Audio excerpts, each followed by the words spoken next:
Sindh assembly का जिक्र करेंगे। सिंध असेंबली में एमक्यूएम पाकिस्तान के अरकान आपस में लड़ पड़े। राना शौकत एडवोकेट अपनी ही जमात के रुकन असेंबली शारिक जमाल पर कत्ल की धमकियां देने का इल्ज़ाम आयद कर रहे हैं। स्पीकर से कार्रवाई का मुतालबा किया तो शोर शराबा हुआ। शारिक जमाल तो खामोश रहे मगर इंजीनियर उस्मान शोर करते रहे, जिस पर स्पीकर ने इंजीनियर उस्मान की रुकनियत मुअत्तल कर दी।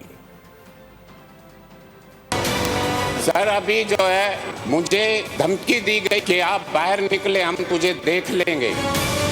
FIR में भी registered against the accused, otherwise कि मैं ऐवान से अपना रिजाइन करूं, फिर मैं देखता हूं कौन फन्ने खान है कि मुझे धमकी दे।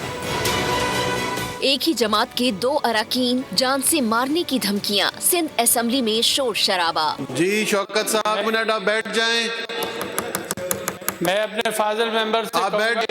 देखिए फरहान, किसने धमकी दी? आप शौकत साहब। एमक्यूएम पाकिस्तान के राना शौकत एडवोकेट ने अपनी ही जमात के रुकने असेंबली शारिक जमाल पर कत्ल की धमकियां देने का इल्जाम आयद कर दिया। स्पीकर सैयद अवैस शाह से कहा कि मुतालिका थाने के हुक्काम को बुलाकर FIR दर्ज कराई जाए, दूसरी सूरत में इस्तीफा दे देंगे। सर, अभी जो है मुझे धमकी दी गई कि आप बाहर निकले, हम तुझे देख लेंगे। FIR में भी registered against the accused, otherwise कि मैं ऐवान से अपना रिजाइन करूं, फिर मैं देखता हूं कौन फन्ने खान है कि मुझे धमकी दे।